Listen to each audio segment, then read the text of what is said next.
Nonprofits were built to do hard things. We were built to rise up in challenges. That is the core of our DNA. If problems were easily solved, nonprofits wouldn't be needed.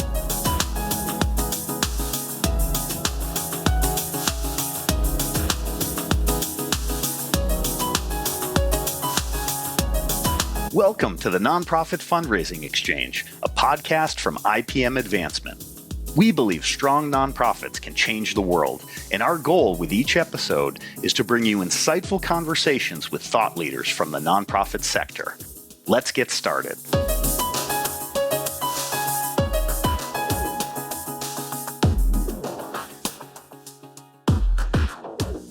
Welcome, listeners, to the Nonprofit Fundraising Exchange. I'm your host, Rich Frazier.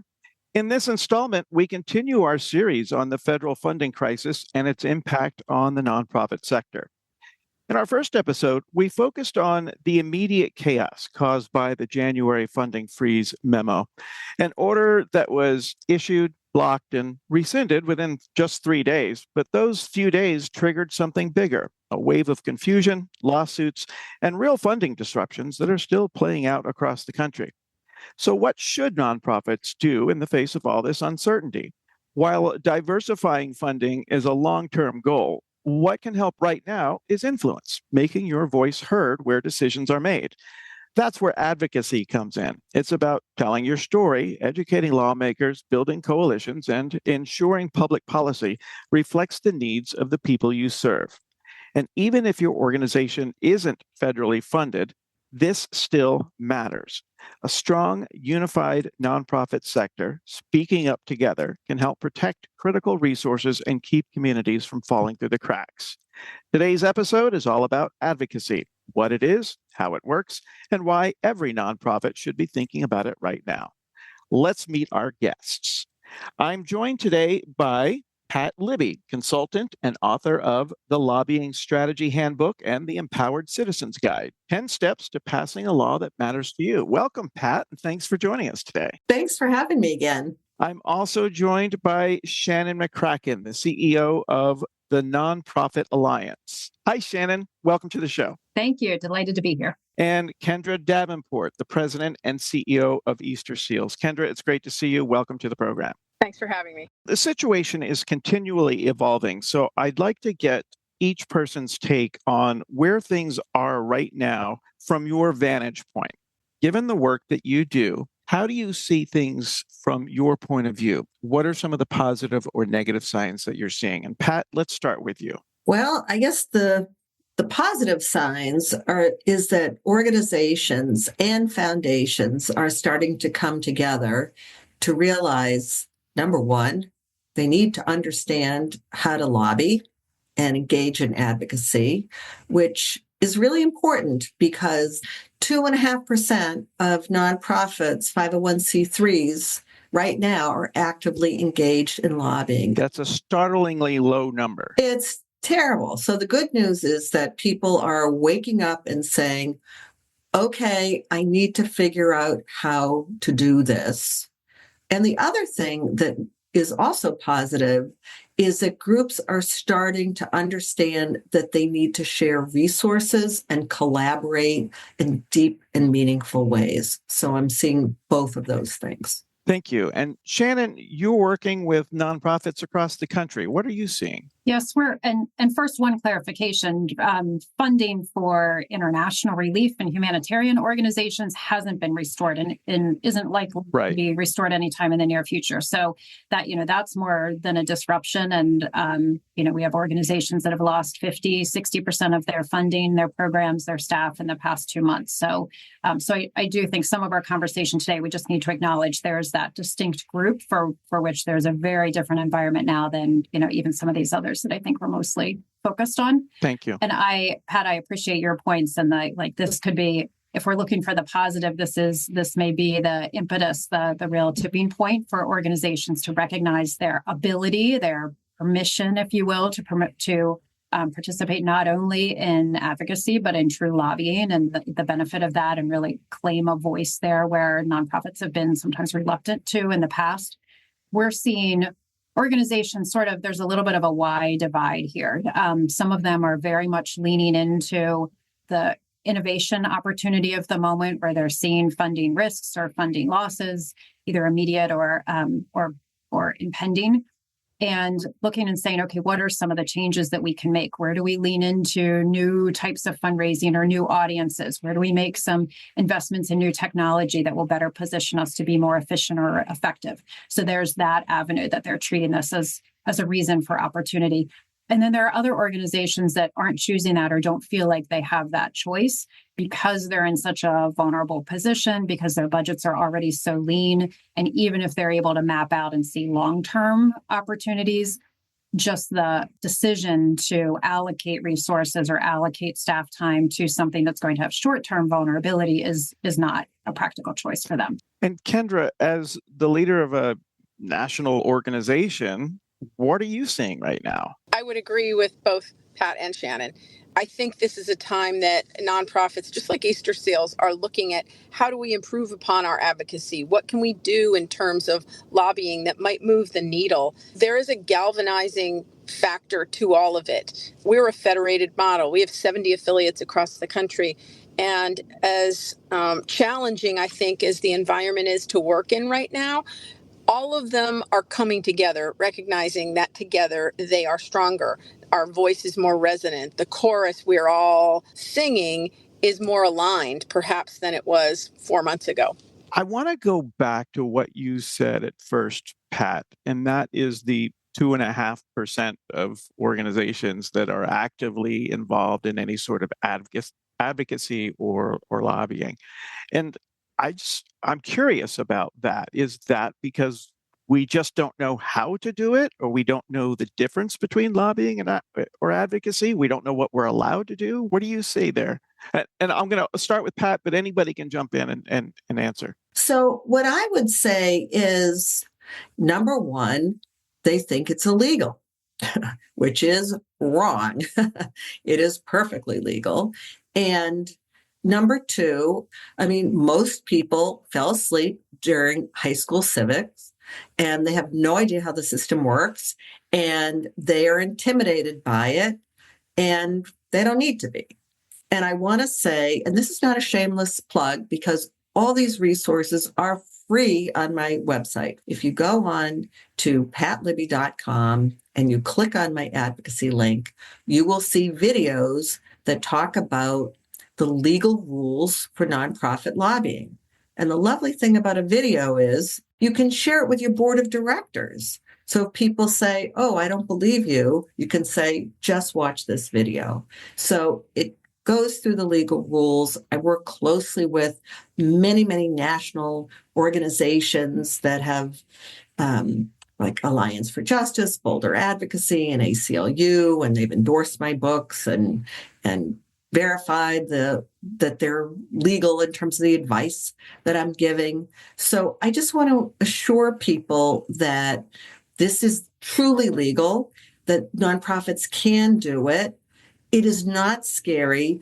Legislators, any elected official is a legislator. They're human beings. Yeah. And if you have a voice, you can talk to them. Kendra, did you want to add on to that?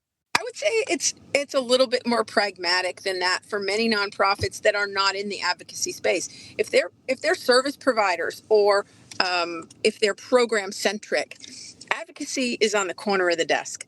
90% of the time, they don't have anyone dedicated on staff to advocacy. And we did a survey of our 70 affiliates just to find out, how many had dedicated staff, how many had consultants in place. And the truth is, the vast majority cited that the CEO was the primary face of advocacy.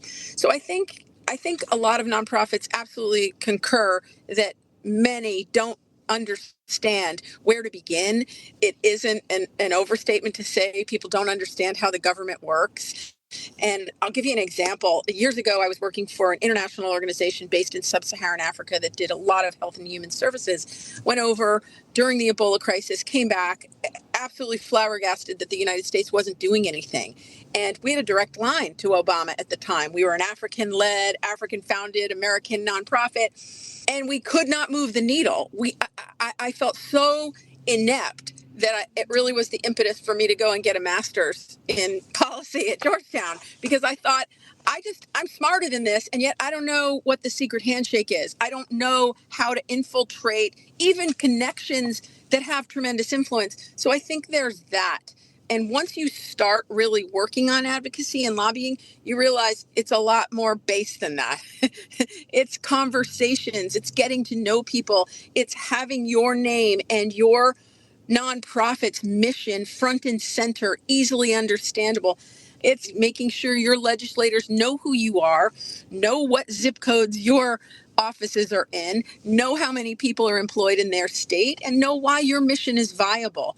I wish more nonprofits knew that it is not as mysterious as and difficult as it appears on the surface. And I think, I keep trying to look for the silver lining in some of what we're experiencing right now coming out of government, and nonprofits are really at the pointy end of the spear. And I would say a little bit of that silver lining is that it is forcing nonprofits to sit up, pay attention to how they get a piece of that pie, how they get their legislators' attention, how they make their case. So not all, but I think many are really devoting and dedicating more resources, more time, more energy, more people, more capital to advocacy and lobbying. So we all came to this conversation already believing that advocacy is important. But let's justify it for the listeners. What are the stakes here? Shannon, you talked about international relief funding not being restored, and I'm sure that we have some examples here stateside of organizations that are facing real challenges with operational sustainability. What are you seeing, and where are we headed if we don't come together to advocate for our sector? I want to defer to Kendra on the real life front lines of what organizations are living through right now. I don't want to pretend that I can be in her shoes on that, but I do want to share an example of, and I won't name the organization, but an international humanitarian organization. This one happens to be a faith-based organization, long history of doing really important work around the world. Their program has been cut by about 50%, their funding, and therefore their program has been cut by about 50%. And what they're really sort of leaning on at this moment of real leanness is that the public attitude globally and domestically will eventually, that pendulum will swing back. There will be a moment when people look around and say, my gosh, millions of mothers are dying in childbirth, or really and somebody needs to do something to fix this.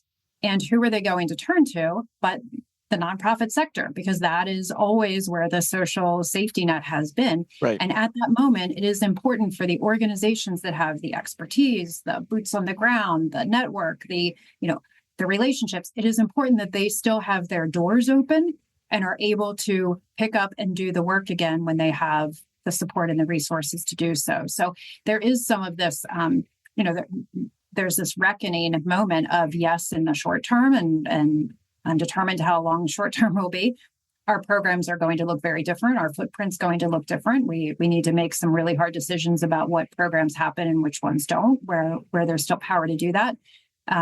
But ultimately, we cannot afford to close our doors, because then the world will be starting from scratch when it's ready to be supported in a more meaningful way again. Kendra? I completely concur. And I think the vast majority of Americans, and even frankly our legislators, don't really understand the gravity and the complexity and the breadth and scope of the work done by nonprofits. A few years ago, the percentage I remember that stuck out to me was that 10% of the American workforce was nonprofit. That's a massive swath. And the only two industries that were larger than that were retail and manufacturing. Right. So when you consider the role nonprofits play in just employment, just employing people, contributing to our economy, but then the other thing I think that's just really not understood well enough is that nonprofits are an extension of our government. We save the government money because we do the work that they either can't or won't or don't want to do. Yes. And Easter Seals is a perfect example of that. About 80% of the funding our affiliates receive is government funding. A lot of it is Medicaid. 2/3 of the 37,000 people we employ across the country are what are referred to as direct service providers. Those are home-based care attendants that go into people's homes, help them get dressed, help them eat, help them get to work. If they weren't doing that, it would fall to the government exclusively to do. And that wouldn't be good for anyone because it would force people with disabilities to be less independent. It would force many into institutions. And that's why this is such a critical time with regard to government cuts. Because if those cuts, some of the ones that are being bandied about around Medicaid are actually made, it's going to do a lot more than just decimate services. It's going to kill employment. It is going to result in a tremendous job loss, not just in the healthcare sector, but writ large in every sector. And I think that's what people need to understand. There are, we keep hearing that our government really is intent on eliminating waste, fraud, and abuse. And there is always going to be that. But I think we need to look carefully at what we might be ruining, disassembling, or as Shannon said, on the international side, the dismantling of USAID, just to me, as it was happening, just seemed surreal. Having, as I said earlier, worked in sub-Saharan, without USAID, I do think people are dying. Services are not being provided. We are not as protected. There's not the détente and the soft power that USAID provided. And I think we're going to feel the impact of that for years to come, unless we turn things around. I'll build on that a little bit too, Kendra. I so appreciate everything that you said. And the Nonprofit Alliance conducted national research in November. So after the elections, before Giving Tuesday, well before inauguration and everything that's happening now. And what we learned from that research is that 83% of Republicans and 88% of Democrats in this country see nonprofits as vital. However, we also then look at a study done by the Lilly Family School of Philanthropy at Indiana University, and this goes back a couple years now. But they asked the question of the American public, have you or an immediate member of your family benefited from the services of a charity within the past year? It was less than 6% of people said yes. So there's this, which is mind-blowing to all of us in the sector, right? As Kendra, as you said, 10% of the sector, 10% of the population workforce is in the nonprofit sector. So right there is a direct, relationship. But there's this feeling of, I think you put some of these data points together, there's this sentiment that nonprofits are important, but they're not necessarily important to me. They're important to somebody else. And when it's not a me problem, when it's a they problem, then there is more reluctance in the face of some of these, other challenges and all of the headlines to step up and defend or recognize that immediate impact, like Kendra's describing, that will happen to us, to our communities, to our neighbors, to the services that we count on, to the things in our lives that we don't even recognize are coming from nonprofits until they're gone. I feel like there's a huge disconnect there in that, those folks don't understand what organizations are nonprofits. If you've gone to a library, a hospital, a concert, a play, you've been impacted by a nonprofit. Right. You've adopted your dog from a shelter, your child played rec soccer or scouts, all of those, right? Yeah. There's this, when you hear nonprofit or you hear charity, are you thinking only of food banks? Or are you thinking only of something that maybe doesn't impact your family in the near term? Yeah.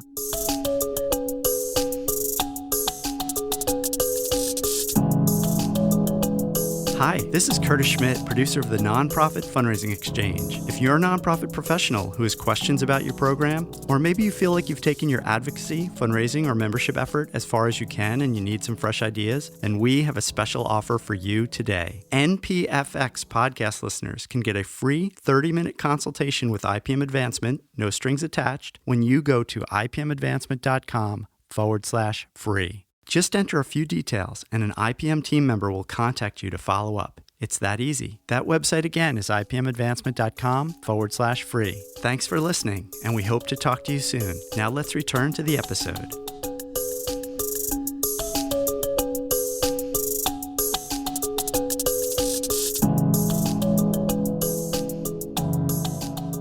We started this conversation talking about nonprofits coming together now, and this being sort of a tipping point for the sector. What are some strategies for creating and sustaining some of those advocacy coalitions amongst nonprofits? Pat? One is getting nonprofits to understand that they don't need to be experts in how to navigate the legislative process. They need to be experts in what they know, the people they serve, what they do. And so it's shifting the paradigm in people's minds about what they need to know in order to lobby. The second thing that needs to happen is that I find that many nonprofits are like horses on a racetrack with blinders on. And they're just running as fast as they can, but they don't realize that they need to get together in real coalition with other groups to come together to advocate for public policies that are going to benefit all of the people they serve. I just had a conversation with someone about this yesterday, which was an organization in San Diego that passed a county, worked with the county of San Diego to establish a program that provides a shallow rent subsidies to low-income seniors. And the purpose of this shallow rent subsidy is to prevent seniors from falling into homelessness. And every single report will tell you that it's much harder to rehome a person once they become homeless than to keep them in their home. That's just a fact. And so they established this pilot program, this organization called Serving Seniors. MIT's JPAL has evaluated it. It's stellar, surprise. But this organization is the only organization that is lobbying for an expansion of this program. So it's less expensive to keep someone in their home. It is less expensive than even supporting someone in a shelter. So why don't we have a collaboration of nonprofits that see this as one of many solutions coming together to formulate those common policy goals and to advance them? Because in these, and so that's one of the projects that I'm working on now that I'm so excited about. So it's not just being defensive, but it's being proactive to say, this is what we do. And this is our story, not only in statistics, but in stories of people we serve and how your neighbors are being affected by what is going on. What prevents nonprofits from working together? And how can community leaders and grassroots supporters play a role in supporting those coalitions? Kendra? I would say that I don't think many nonprofits find it easy to collaborate at that level with other nonprofits because there's so much competition. The competition is fierce. And if you go back to the pandemic, I have an analogy that I think is, well, it's actually a little example. If you were a nonprofit and you went into the pandemic and you were a C player, meaning your finances were a little shaky, as many nonprofits are. There's an ebb and a flow. Feast or famine is absolutely the nonprofit way for many nonprofits. You likely didn't survive. If you were a B nonprofit and you were pretty strong, but in some areas, but weak in others, weak in fundraising, you may have merged or been absorbed. If you were an A player, chances are you went in strong and you got stronger because Americans were very philanthropic throughout the pandemic. Many nonprofits did really well. But what it did was all the C players were eliminated, many of the B players. So today, I feel most nonprofits that are on a par with our own Easter Seals, talking, billions of dollars in the aggregate, your competition is fierce. We are all going at the same donors. So to collaborate means you're going to get a smaller piece of the pie. You're going to have to give a little to get a little. You're going to have to flex and bend. And I think, yes, we strive to be really collaborative, But oftentimes we get talked to the hand, or we're okay on our own. Disability organizations in particular are not good at collaborating. It's very siloed. So it's tricky, but I do agree with Pat that we need to come together. We need to build coalitions. And to your point or your question, Rich, how do leaders play a role? Well, I think many of them serve on boards of nonprofits, and they can be very influential in terms of bringing their network to the table. Oh, I'm also on a board. Most of us who serve on boards, even those of us in the nonprofit world, serve on multiple boards. You're tied into multiple networks. It's a matter of bringing those networks together and recognizing that there are intersections of influence among almost every nonprofit. So I'll give you one example. We work closely with the YMCA US. It's another century-old nonprofit. We have intersections in 3 core areas: early childhood development, seniors, and veterans. And it's a very natural kind of collaboration. We've started to collaborate with other nonprofits like Feeding America. Why? Because we're both Chicago-based, as is the YMCA US. So we're all in Chicago. We're all, decades, if not a century old. And food insecurity impacts disproportionately people with disabilities, seniors, and veterans, the 3 core groups. So those are natural collaborations, but I will admit it can seem like you're pushing a rock uphill at times trying to get other nonprofits to recognize the value of collaboration. So let me ask a question, because we see on the news representatives, senators, our elected representatives who are holding town halls, and they're just getting screamed at, and they're walking out of town halls. So yes, we should be advocating for ourselves. How do we get them to listen and to hear us? I think there are 2 different, a town hall is one setting, and we're seeing of late the town halls are maybe not the best place to go in and specifically be heard as one voice, or even a unified voice in the crowd.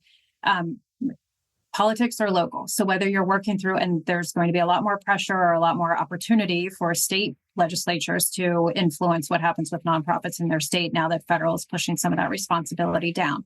So whether you're working with your state legislatures or you are visiting the home offices of your federal legislators, it's finding the common denominators in the coalitions, in the nonprofits. So to Kendra's point, where maybe there's some competition, let's boil down to what are the 4 points that we all agree on. And that way, as we're walking in, there's this agreement, there's this consistency. We're not asking the legislators to pick favorites or sort of slice who is more compelling than another. Find those common things we can all consistently talk about, and then go in and schedule those meetings with the staffers. Does not need to be with the legislator, right? Their staffers are the subject matter expertise. They're the ones who are really influencing on decisions, telling their boss, these are the things that we should really care about, and these are the things maybe not so much. Go into those home offices, even for your congressional representatives and your senators. Go into those home offices back in your neighborhood, sit down. You generally are going to get more time there than you would in coming to DC, have those meaningful conversations, and you're on home turf.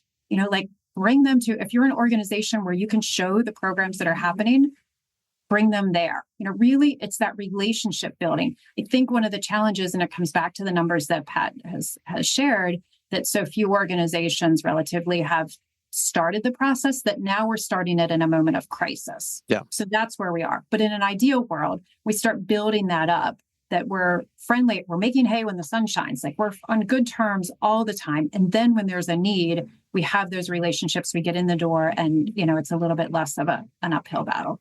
Go ahead, Pat. I agree, Shannon. And I also want to say the voices of the people who the nonprofit serves are really important too. And, sometimes people can't go to a meeting. But having people send emails, make phone calls, talk about how these issues are affecting them it's extremely powerful. It's telling the stories in addition to the data. But you're right, it's all about relationships. So I'd like to kind of go round robin here. What are some immediate actionable steps that nonprofit leaders can take to kickstart advocacy efforts in their organizations. To Shannon's point, the best time to plant a tree was 20 years ago, make hay when the sun shines. But here we are in this situation as it presents itself today. So I'm going to start with you, Pat, and then Shannon, and then Kendra. So what I would say is climb off the ledge of fear and learn what you can do legally. Like reassure yourself and your board and your staff that this is all kosher. And I think that's really important. And hopefully be inspired by podcasts like this and other resources that you can do it. You can make a real difference. Shannon? Building on that, we sometimes talk about organizations that need to build that internal culture of philanthropy, where maybe the program staff or even the board or a CEO are uncomfortable asking for money. And so, you have to kind of bring everybody along to understand and feel comfortable about that, learn how to tell the stories, tell the impact. It's really, we're talking about building a culture of advocacy, and whether you're doing that across the entire organization or with very specific key players in that moment. But it's, if we build that comfort level and then kind of bite the bullet and go have that first meeting, pick a safe one, pick an ally, pick, a legislator, a local legislator who already supports your organization, who's come to your events, who has been impacted. Have those first couple meetings, realize they're not scary, and then grow from there. It's a little bit of a longer term commitment, right? But that again is going to set you up for success and keep you from doing any like immediate harm of trying to jump in too fast and not knowing what you're doing, scaring away board members from the process. Right. Yeah. Kendra. I think put a face on your mission. Both of my colleagues here have talked about the importance of storytelling. It needs to be visual. It needs to be personal. When you can speak directly to a legislator, whether you're in a local office or whether you're on the Hill, and you can bring someone who is a recipient or a participant in your program, it's much more impactful. The legislator or their team, and I completely agree with my colleagues, never worry if you're not talking directly to the sitting member. If people really knew Washington, they'd know it's run by a group of 25-year-olds who are the support staff to our legislators. They wield an awful lot of power. They're typically exceptionally bright and very interested. When you bring a program participant or a recipient of your services, you're humanizing your mission for them. You're making it very easy for them to understand how their funding, how their support of you benefits people in their community. And I think it's all about that, utilizing social media. Tell your stories, push it out on social, and do that consistently so you elevate your brand awareness and presence. And it's never too late to do that, although it's true. The best time to do it was 20 years ago. But if you're starting right now, get started. It's important you start and you maintain a consistency. And then I'll just say one other thing. It's absolutely true. I think the most moderate voices in the room in terms of what nonprofits are vying for support or just to get their message across are those that are going to be listened to, because no one really wants someone screaming at them. And I think with respect to the administration right now, there's so many people upset about so many things that I think we need to resist the temptation to say, whoa, wait a minute, and instead say, have you considered this? Have you considered how support will help employ people or whatever, what have you? I think we need to remain moderate. We need to remain courteous and respectful and recognize our legislators are human just like us. I see Pat over there. She's clapping her hands for those statements. So before we do takeaways, is there anything we haven't talked about that you think is important for listeners to hear? Pat. One thing I just realized that I didn't talk about that I wish I had was voter registration and how nonprofits need to be doing that now and on a continual basis, because that is really important to all of this. Shannon? I've been a little bit frustrated, candidly, by some of the critical voices in the sector saying, see, these organizations were too reliant on federal funding. They set themselves up by not having, diversified enough funding source.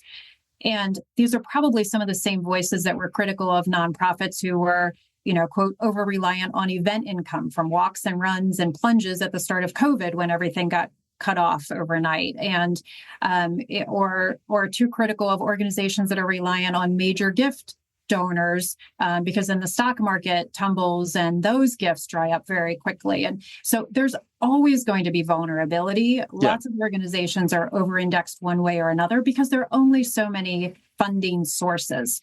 And what is happening right now with the political environment and with not only the federal funding, but other executive actions and executive orders that are coming out from the administration is that it's rocking the base of all of those. Institutional funders, foundations and corporate funders are pulling back or are pausing funding because they're waiting to see how things settle out and what happens with DEI interpretations. And, so a lot of that, the effective tariffs and other economic impacts are causing some drop in consumer sentiment, and what's happening in the stock market, that's going to affect individual givers.